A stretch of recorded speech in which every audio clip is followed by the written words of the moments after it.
Hello, everyone, and thank you so much for joining us for another VES-Artex Academy webinar. Today, we are joined by Steve Hamilton of Nationwide, and he is going to be presenting on transition planning for farmers and ranchers. Just a quick housekeeping item to note is that if you have any questions throughout the presentation, please type them into the Q&A panel on your screen, and we will moderate them and send them over to Steve at the end of the presentation. So with that, Steve, the floor is yours. Okay.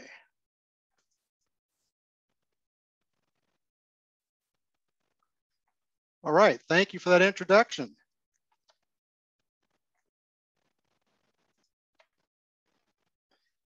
This is transition planning for farmers and ranchers as part of the Land is Your Legacy program that Nationwide has put together. A little bit about myself. I am part of the Advanced Consulting Group at Nationwide. I'm a technical director there. That means that part of my job is supporting advisors and Nationwide on legal and tax matters concerning the proper use of our products. It also means that I support the Land is Your Legacy program as well. I've been at Nationwide for 13 years. I've been in the financial service industry, I just say over 30 years at this point in time. I stopped counting at that point in time, but I am an owner of farm ground in Iowa. I'm a third generation owner. My brother-in-law is farming along with my sister. They still live there and farm there.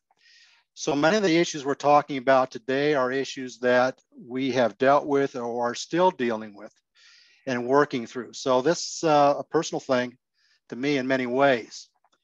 I have to put up a disclaimer disclosure, else this wouldn't be a financial service professionals type of presentation.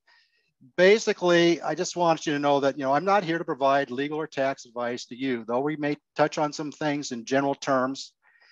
That I'm not here to provide a specific recommended product, and I'm definitely not here to sell you a guaranteed 12% return with no risk. That's not going to happen. So get that out of the way. What we will be talking about a little bit is some about Nationwide. They're the ones that write the paychecks. They're the ones that enable us to put this together. So I have to give you a little bit of time to talk to you about them as well and why they're doing this. But then we're just going to spend the bulk of the time talking about the Land is Your Legacy program, what that is, kind of how it works, and maybe how you can take some things away, hopefully, from that and apply them to your own circumstance. And then we'll talk about, where you get started or how to get started on that. So Nationwide is committed to agriculture. It's a big part of who we are, what we do. The farm bureaus in general, in 1909, Iowa farmers got together and started their own insurance company to help cover the risks that were unique to farmers. And also partly because they didn't think it was fair for them to pay the same rates that somebody in the city may be paying because they didn't have the same risk. And I find that interesting since I grew up in Iowa, that Iowa was one of the first farm bureaus to start that. But not too long after that, Ohio Farm Bureau started their own mutual company with actually a $10,000 loan to get them started. That company made it through the Depression, World War II, and in 1955, it had grown sufficiently in the range of products and their sales that they did change their name to Nationwide to more reflect what they were doing and what they were about. As they've continued to grow over time, one of the acquisitions that they've made was a company called Farmland Insurance. That helped increase their agricultural insurance base. It's a century-old company, and again, it just added to what they're doing in agriculture and being able to insure those involved in agriculture. When I came to Nationwide, there was no Land is Your Legacy program. That was over 13 years ago. But they started exploring what this program could look like, largely because the board members, which over half of the board members of Nationwide are actually active farmers, were concerned and interested in what could be done for themselves and for those in agriculture. And so in 2011, we formally introduced the Land Your Legacy program. It has continued to evolve over time. We've continued to work in ways to improve it and to find advisors out there who understand agriculture and truly believe in a planning process. And today we are the #1 farm and ranch insurer in the country and the United States, offering a wide range of products that are out there. We are actually a top 100 Fortune 100 company, and we are continuing to look to the future. You know, a lot of things have changed over the last year and a half with some of the things that have happened out there. Nationwide has weathered those storms very well. We had positioned ourselves in many ways to handle that. We've continued to make adjustments in our business and how we work. We will continue to do so so that we can remain a strong company so we can honor the promises that we have. And so people can do business with us, no matter how that may be. And we continue to work on those things over time. I know because, you know, they could just continue to challenge us as employees every day with how we can do things better. I am part of a team, the Advanced Consulting Group, and there's actually about 12 of us in that group, but 6 of us work with the Land Your Legacy program. And what that means is that we are there to provide support for what's being done there. We review plans, we offer suggestions, we write materials, but a lot of the work is done by the advisor who meets with the clients such as yourselves and takes in the information and helps hopefully get you through the process. But that information ends up with the financial planners. And they basically help put it together. They shepherd it through the process. They consult with us. We have conversations with the advisor and say, here's what we're seeing. Here's some things that you can be suggesting or talking to your clients about. So hopefully at the end of the day, you as a client, as a farmer, as a rancher, somebody involved in agriculture, you end up with a plan that's appropriate for yourself, for your family, for your business.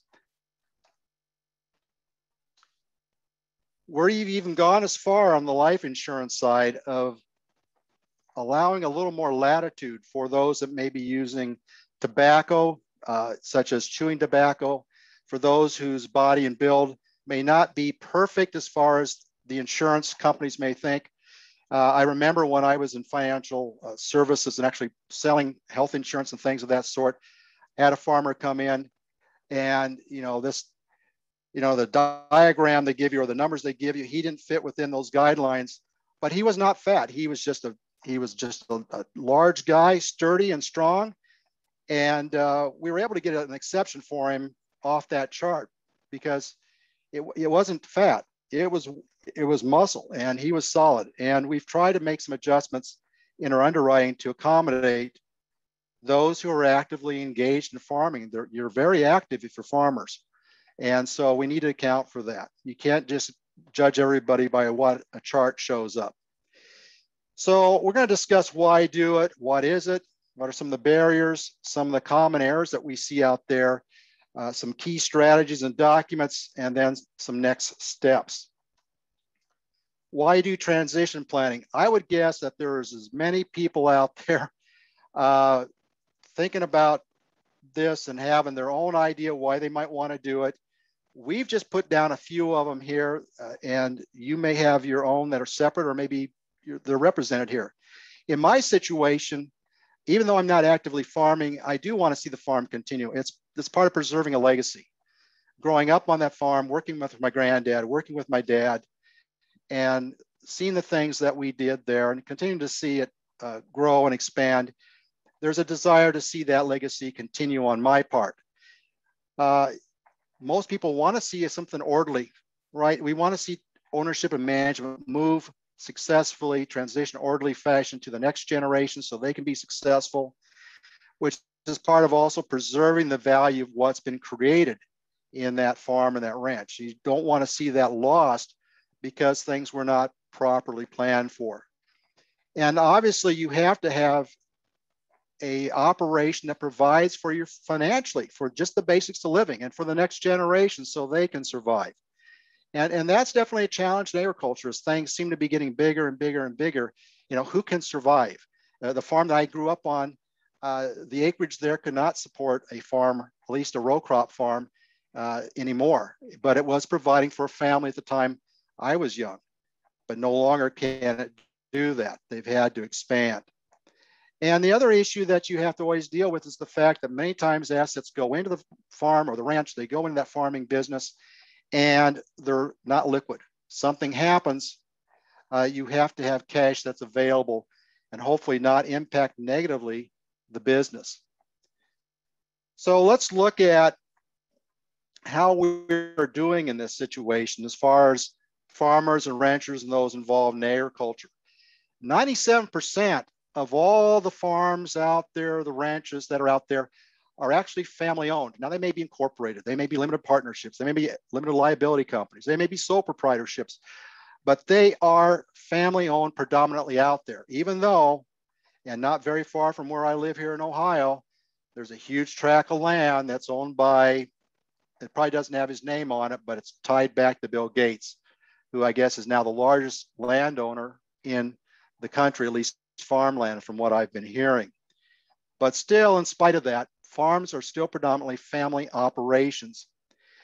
Now, unfortunately, with family businesses, this is true across all family businesses. I actually think that farming families have a little better success rate than this, but making it from the first to the second generation successfully, there's only about a 30% chance of that happening. We'll talk about some reasons why. If you want to get that business, that family business, to the third generation, it's only going to be about a 12% success rate. You want to get to the fourth generation, it's only about a 3 to 4% success rate in helping, that being accomplished and achieved. So we know that the odds are against you, and there's a number of reasons for that. What's interesting is that when I've gone around and spoke to different groups of people, I think I got back to 7th generation once. It was more out east in the eastern United States, and they had land that was in that family pre-revolutionary. That's amazing, and that's quite an accomplishment because that doesn't happen, I think, as most of us know. Demographically, yeah, we're all getting older, right? And about every time the census comes out in the United States here, it seems like the average age is a couple years older than it was before.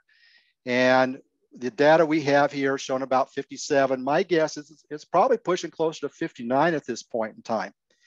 And then you look at, the number of farmer operators that are 75 years or older, that increased by 20%. Now, that wouldn't be maybe a negative thing, but on the other side of that is what we're seeing is the number of operators that are 25 years or younger actually decreased by 30%.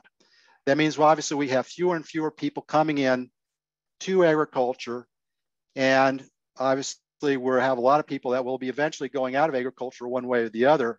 And the fastest growing segment are those who are 65 and older. So definitely an aging population. People are working longer than they used to. I personally expect to work longer than maybe people used to do. It's interesting. I have people I went to high school with who are retired, have been retired for a few years. I'm not planning on doing that for a while. So we can continue to work. We seem to be healthier in most cases to do that, but who's going to take over? That's really the question, right? And how have you planned to transition it? Farming is important, and I say important. It's not just big, but it's very important business. 17% of the US workforce is tied to agriculture. That's 24 million people. Agriculture is America's #1 export, and it generates a lot of income, 100 billion annually, providing job for 1 million workers there. And 24% of our products are going overseas. I'm not sure what the number might be today, but it is absolutely crucial. And we're seeing disruptions in food chains and things over this last year and a half that we haven't seen before.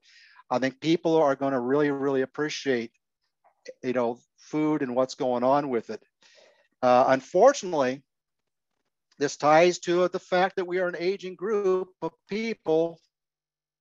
If were involved in agriculture, and actually in much of our country, we are an aging group of people with us baby boomers pushing on out there, that in the next 20 years, there's going to be a transfer, they're saying, of approximately 70% of all US farm ground will change ownership.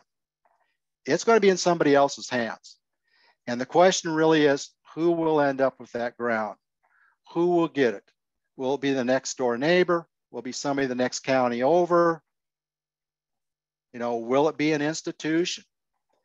I remember reading a piece a long time ago, and I say a long time ago, 5-7 years ago, most likely, that was talking about institutions that were coming in and buying farm ground as a way to diversify their portfolios and doing that. And of course, we've heard the news of Bill Gates and being one of the largest landowners in the United States now, buying up agricultural land. So, you know, it's not just the neighbor of somebody next county over that may be buying this ground up. And so if you think you want to keep it, and I've had this question asked with us in planning, I want to keep this farm ground.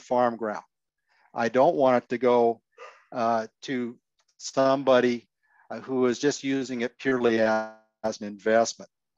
And so it may be a personal stewardship issue for you. And I think it is for a number of people that are involved in agriculture. It's a family issue many times. You know, you'll hear people talk about discussing, you know, the type of work ethics and things they learn from growing up on a farm and what they learned there, because you are very much tied to risk and reward, to consequences for actions. It's all very evident when you're growing up on a farm, right? And sometimes in our society, people don't have those connections. They don't see them for whatever reason. And obviously it's a national issue. And I don't know how much people realize how national it is as well, you know, until this COVID thing hit. And all of a sudden, I remember going to a store and looking, going, where's all the food at? I mean, there's still stuff there. Nobody's going to starve, but the shelves were not quite as full as they were before. And I would say it's an international issue as well, because what we do definitely impacts the rest of the world. We can't forget that. So we talk about what is transition planning, and you'll probably get a number of questions on this or people responding to it. But let me talk about how we like to approach it, because I think it's important to have a framework and not just jump into something. We believe there's 5 elements that need to be addressed. And some of these elements in our Lands and Legacy program, we deal with better than others. Business planning is one that probably there's going to be other experts or other people, you know, who are probably going to be better at helping you, whether it may be the extension service as well, you know, could be involved in doing this. But the point of this, and why this is the number one things you have to always consider, is that if you're not profitable today and you're not going to be profitable tomorrow, then the transition planning, succession planning issues may be just plain getting out of the business. And how you can do that in the most efficient way possible, tax-wise as well as otherwise. You can have the greatest business, be the most successful out there, but if you don't manage risk, it could be all over with. And so you need to think about that and how you're managing risk. I think a lot of people are thinking about that with the storms that have come through with Ida. I have friends, actually coworkers, who have family in New Orleans, family in New York. My son, my brother-in-law, I should say, got hit with the derecho that came through Iowa there. Those are all weather risk. And then, but you've got market risk. You've got a disease. You've got, you know, any number of things that can happen. But there's also the risk of things that can happen to you, right? You know, what if you're sick? You're down, you can't get out. You can't do your job. What about if dementia or incompetency or death or disability, any number of things that can happen?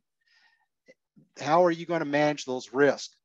Because if you don't, they can disrupt the best of businesses. And we've seen companies that didn't manage them well and then they end up being out of business. They didn't anticipate some of the risks that are out there. Financial independence is probably one of the biggest things that I see people in agriculture and small businesses seem to ignore, because they understand what they're doing. Like my dad, he understood farming. He loved farming. That was his life. He did it till the day he died. He died on the farm, as did my grandpa. And he understood it, and that's where he put his money.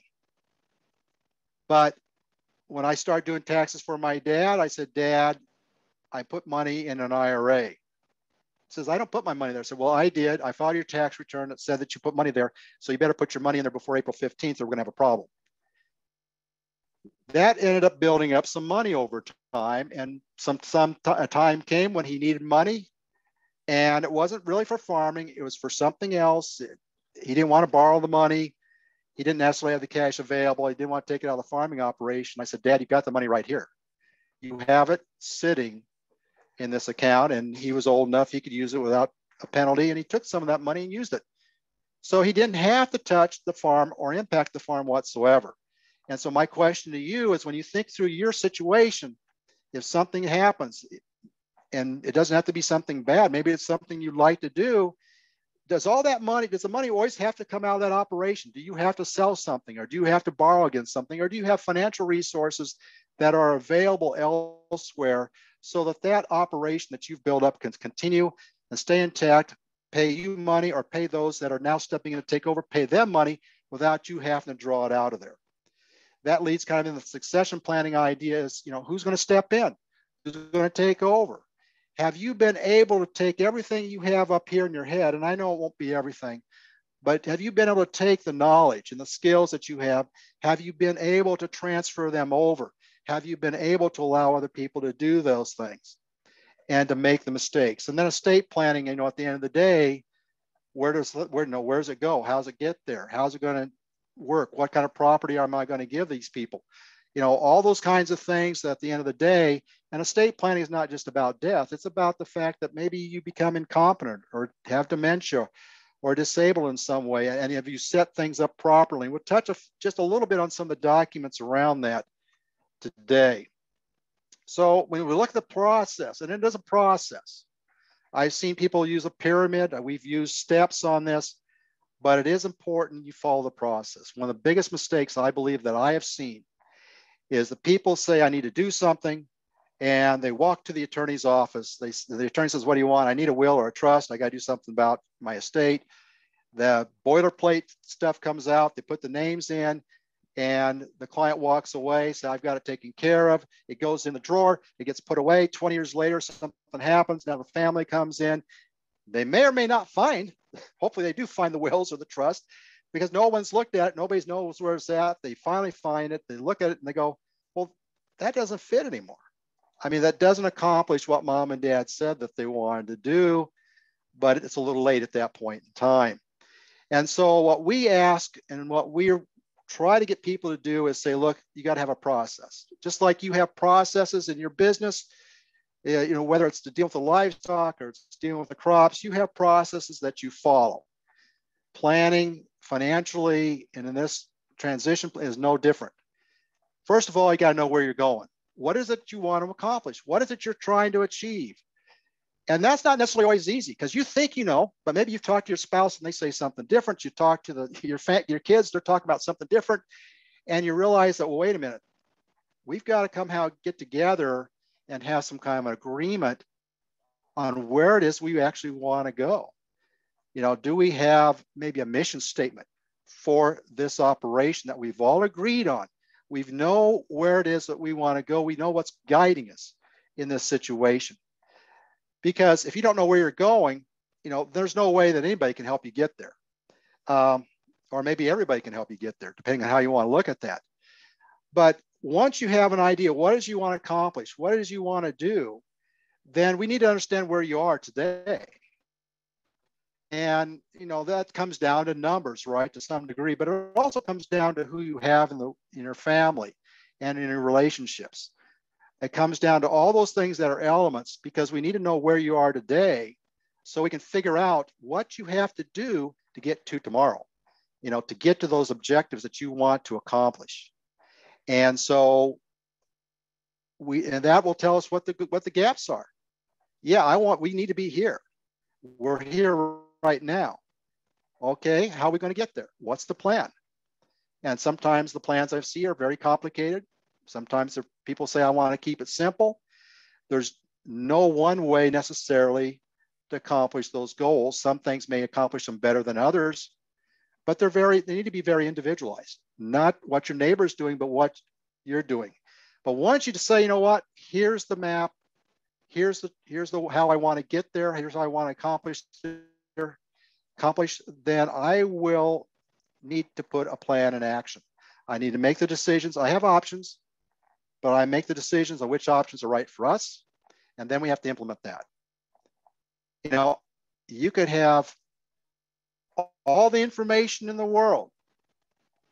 You could have looked at everything you want, but until you put it down in writing and have it fully implemented, formalized, it means nothing. It means absolutely nothing in most cases, and that's unfortunate. And what I see is that people will get what I call paralysis by analysis, and that's and they end up not doing anything. You need to look at what you have, where you are today, what the information is you have today, the laws and the regulations today. Once you know those things, you make decisions based on that information because that's all you know. But you should try to have flexibility because you need to review things. Things will change, whether it's in your business, whether it's in your family, whether it's tax laws, regulations, things will change. And so periodic reviewing and updating these things will keep things current and will help keep you in step so that somebody says, you know what, that isn't what mom or dad wanted. They told me this is what it was. Well, I'm sorry, the 20-year will or trust doesn't reflect that. And that's what has to be honored if nothing else has been done. So I've seen statistics, different places, but the majority of people, farmers, ranchers, have not put a formal plan in place. At least that's what I have seen. And so why is that? You know, there's a lot of reasons for some of this, and we'll talk about some of these areas. But there's two main things that you have to deal with in order to be successful. And if you're short on these two things, on any one of these two things, there's going to be problems. The one is you have to have what I call the people in place. If something happens to you, can somebody get up and do the job the next day, the day after that, and after that, and after that? Now, my farming community, when my dad had his accident and passed away, it was in the fall, and other farmers stepped in and they helped get the harvest out along with my brother-in-law. But there was no plan that they would stay there and do that for the years following. Fortunately, my brother-in-law had been put in place and knew what else to do. And so he was able to step in and take over and run the operation and still running it. You have to have the people, the management skills to continue the operation, to make it successful today, but to continue it in the future. You also need to have the finances or the money, right? Because if you cannot financially cut it, I don't care how good the management is, you probably aren't going to be able to make it. And so I call it the M&Ms. You have to have management and you have to have money. And so making sure that you've got the finances in order and that you can maintain, you can weather the storm and maintain that business because it's financially solvent and sound is important. So money and management are two crucial things. When you look at your plan, is it set up to make sure that those things are going to be there? It's interesting because a lot of plans the reason they're not successful has nothing really to do so much with the money, but more with the family side, the dynamics of what's going on. I had a farmer tell me that he had spent in his situation, I think $20,000 or more on having a succession plan put together for him by somebody. And I have a pretty good idea who it was who was charging that kind of money. And he said, the only issue really came out of this that was a problem was my son and I couldn't work together. And he says, we've spent 3 years trying to figure out how we can work together. We finally figured out a way to do that. And so families issues are many times the biggest issues that you have to overcome. And it may be that the next the generation there now does not want to or is not able to let go, is not able to let people make mistakes, is not willing to have to step aside and let people take over when, well, I can do it better myself, right? I can make sure we don't make that mistake. Or this is the way we've always done it.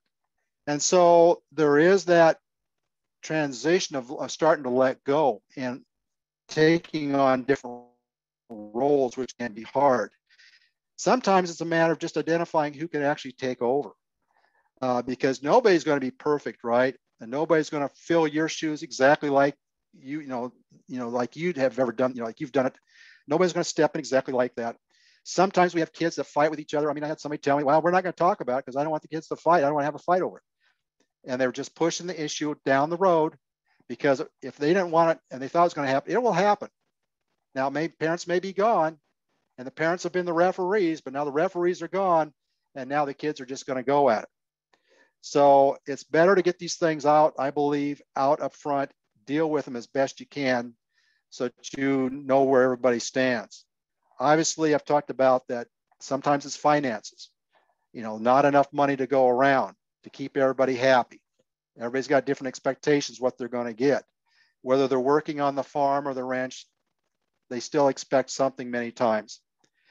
And also the fact that there's concerns about illnesses and long-term care and other expenses that may be there, and not knowing how to deal with those or cope with them.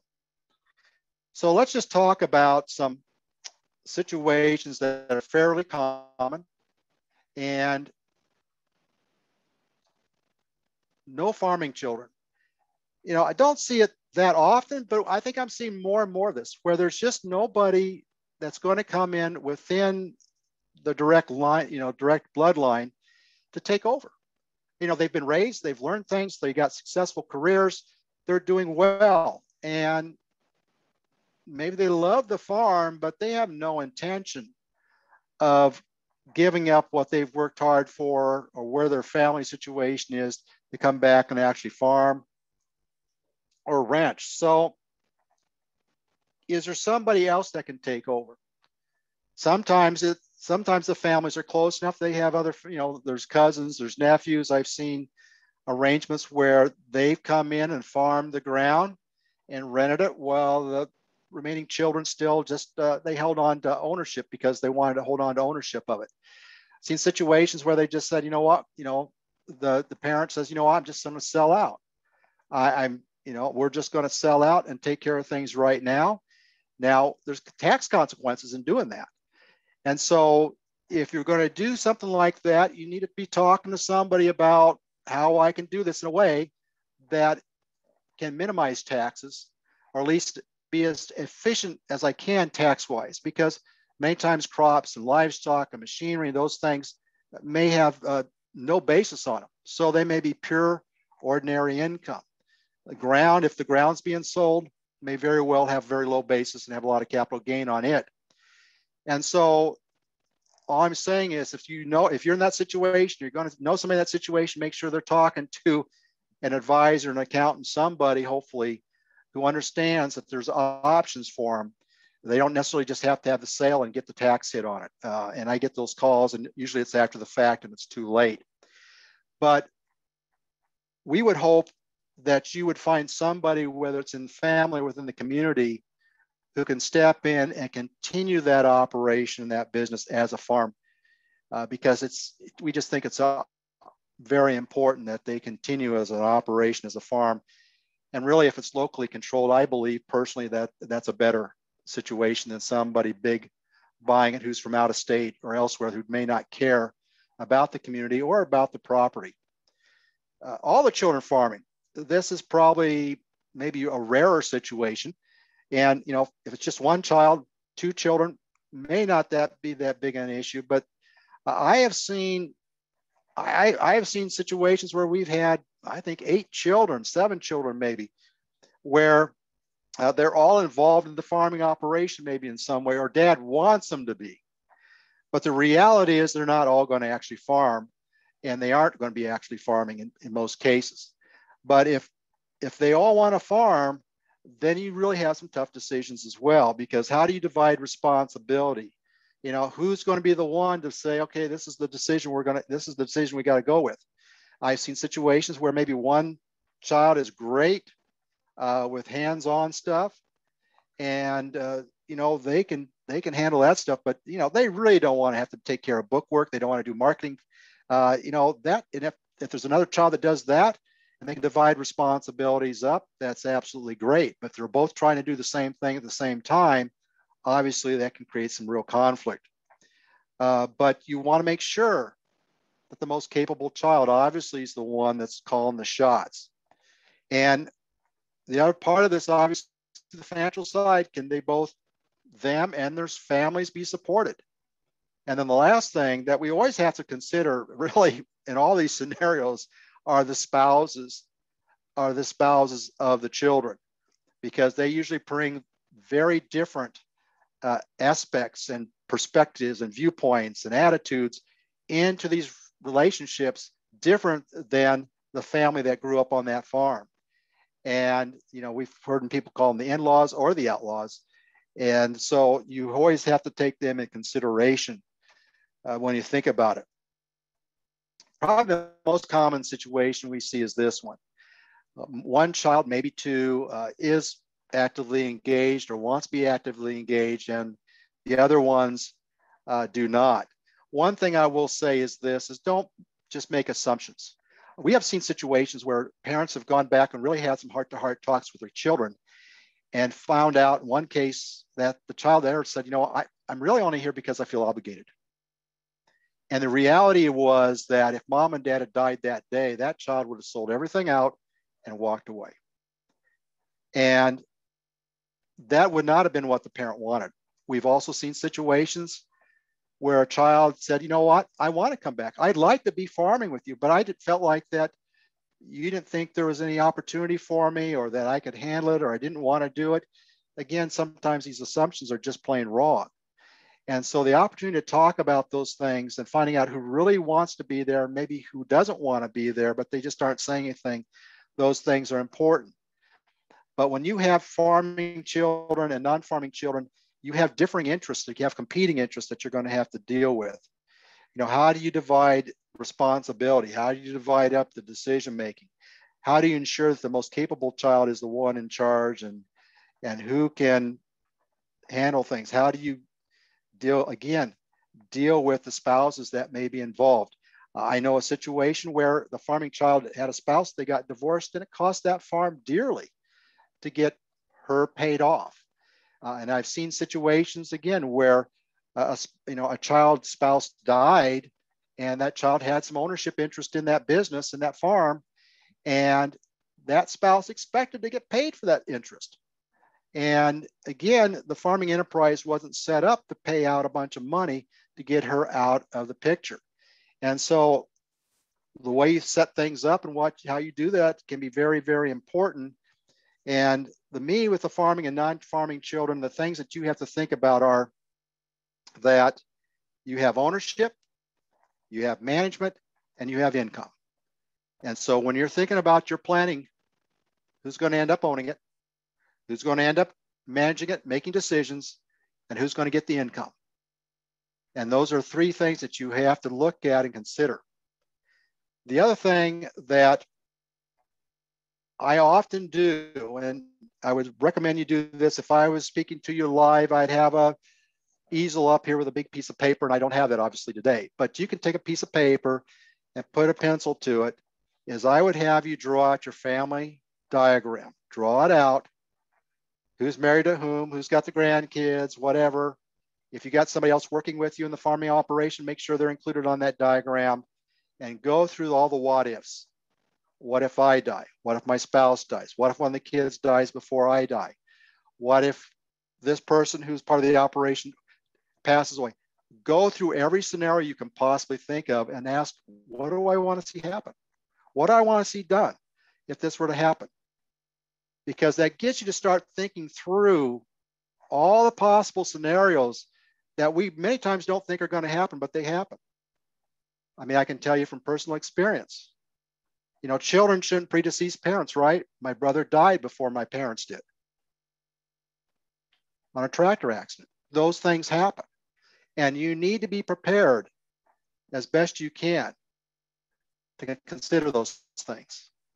So some of the mistakes that we see as we kind of get near the end here, we're going to talk about this in some key strategies, but nothing being written down. I mean, if nothing's written down and nothing's formalized, actually signed and documented, it really means nothing.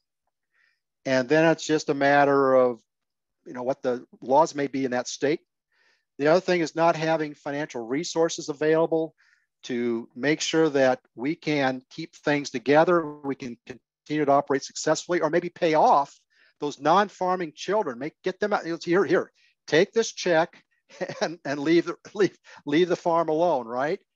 And sometimes that's the best thing that you can do, is say, you know what, we're just going to try to get everybody out that's not going to be actively involved. So if they don't have competing interests, so they are not, a sore spot getting them out. Failing to identify the leadership and making sure that you've got somebody that can step in and is competent to do that.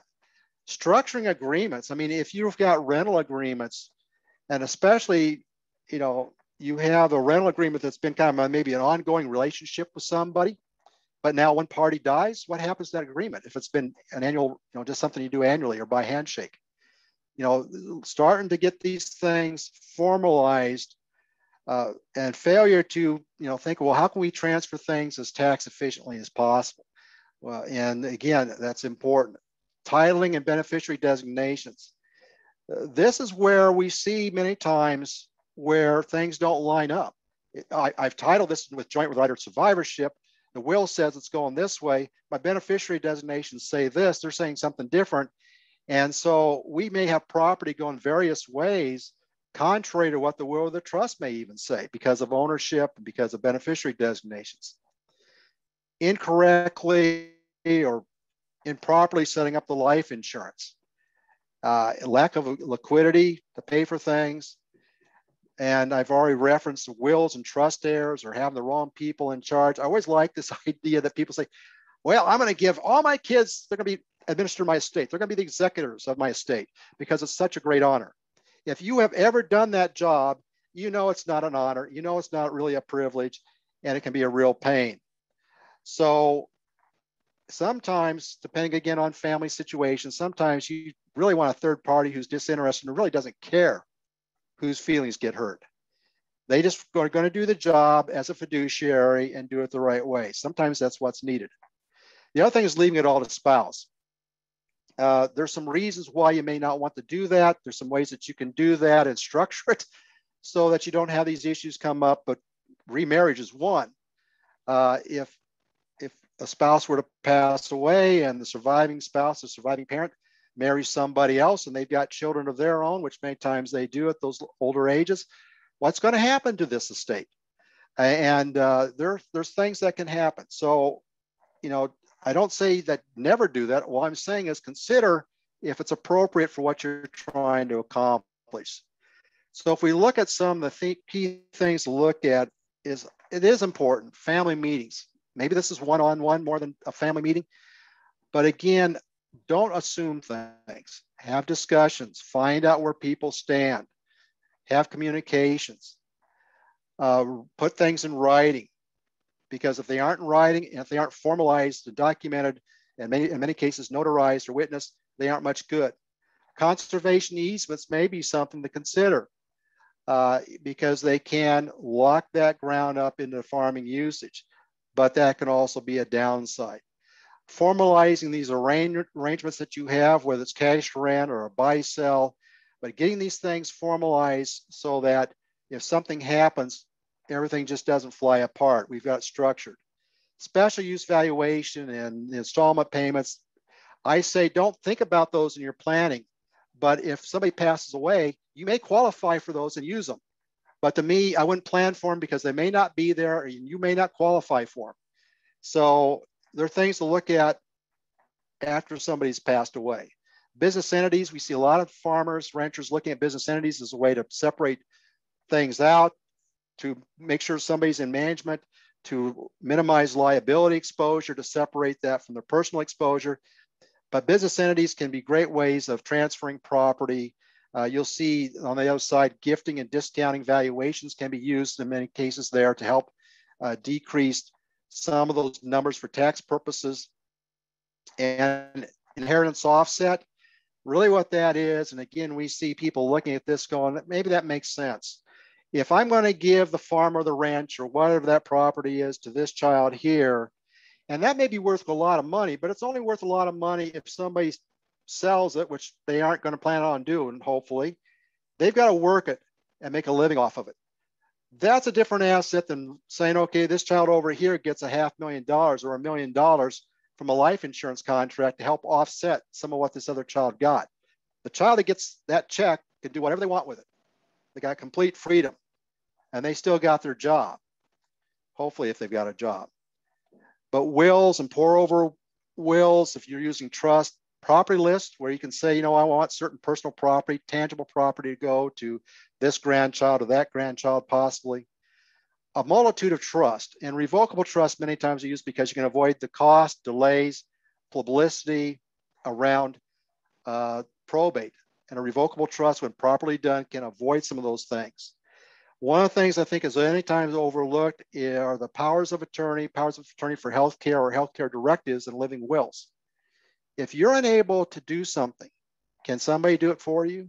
Can they transact business on your behalf? If you can't make your own medical decisions, can somebody make those medical decisions for you?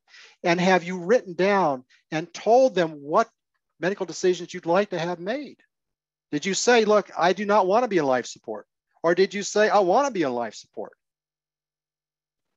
Have you made that clear so when the time comes, the family knows what your preferences are and somebody has authority to make those decisions?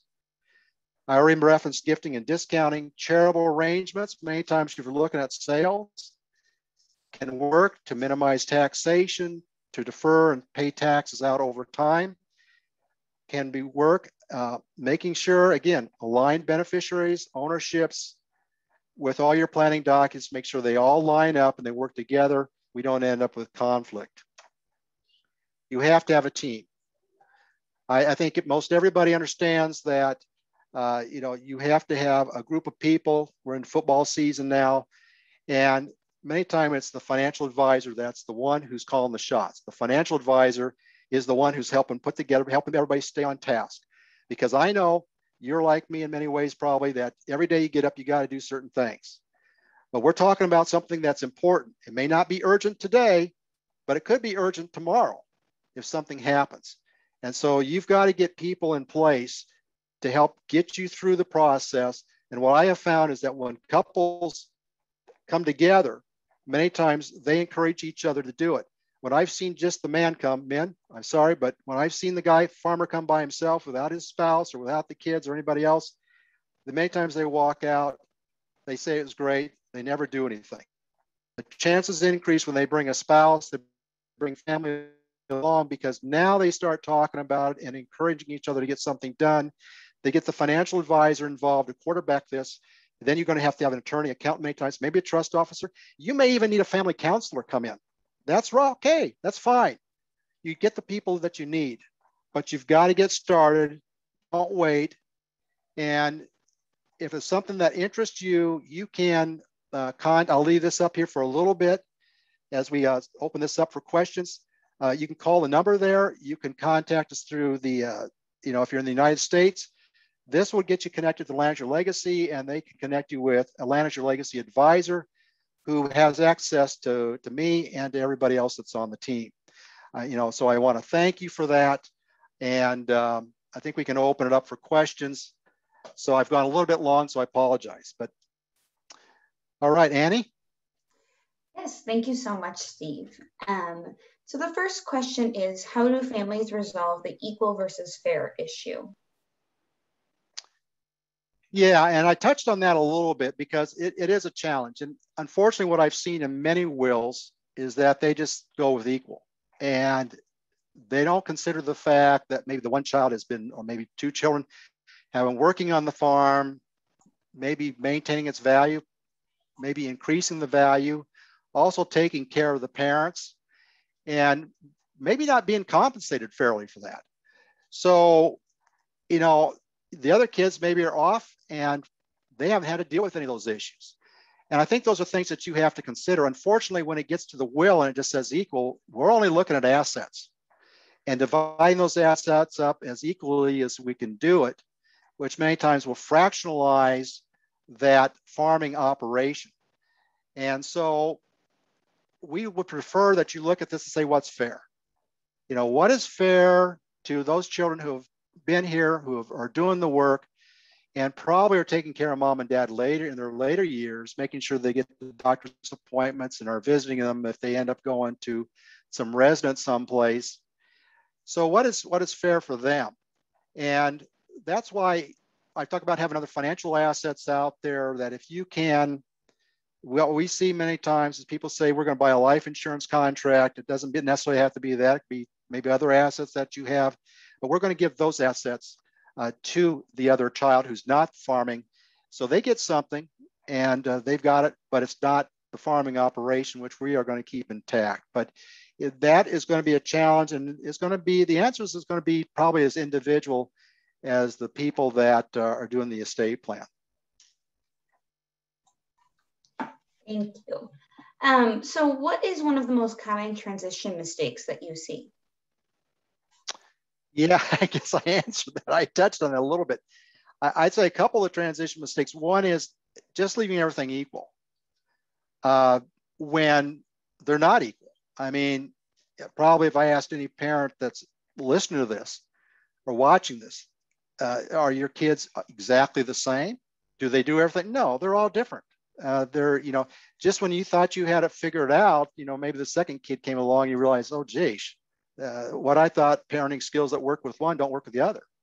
And so, you know, treating everybody equal is not, you know, it fractionalizes the farming operation, the business, and really doesn't consider the, you know, what each person is. So that's probably one of the biggest issues. The other issue I would say is that one of the big is not aligning. And I mentioned that a couple of times, I know in this presentation, not aligning everything up. You do the will or the trust, you think, well, that controls everything. It doesn't. The way you have ownership set up can dictate where real estate goes or where that property goes. The way you set ownership up, the way you set your beneficiaries up will dictate where that make, you know, whether it's the IRA qualified plan, annuities, life insurance, all those things have beneficiary designations. Then we have people out there with brokerage accounts and even bank accounts that are payable on death or transfer on death accounts, and those things. And so what we see is that we have assets that are being transferred through various means, but nobody's looked at those and said, wait a minute, they don't fit together. They're not coordinated. So we need to make sure that we look at all of those things and make sure they're coordinated so everything's going in the right direction. Your trust or your will may say what you want, but you may have other assets set up differently than that will go different directions. And so I've seen it happen with joint survivorship accounts, where sometimes a parent will put a child on that account, or maybe on multiple accounts, because they want that child to be able to, you know, take money out, you know, write checks, whatever, you know, do business on behalf of that parent. And when that parent dies, those assets go out to the surviving joint owner. That goes to that child. But I bet you pick up the will or the trust that says everything's left equal to all the kids. But that child just got all those financial assets because they were named as a surviving, because they were surviving joint owner on it. And that was in direct conflict with the will. And sometimes people want to do that. That's fine. But if it's unintentional, that's another matter. Thank you so much. What else you have there? Anything else? Nope, those are the questions that we have so far, if any others come through. But thank you so much, Steve, for joining us today. And I just want to put out there that we invite you to please join us for our next two VES-Artex Academy webinars on September 17th and then October 15th. But I thank you again very much for spending your afternoon with us before the long holiday weekend. So yes. Thank you so much, Thank you. Steve. Thank you, everybody. Have a great weekend.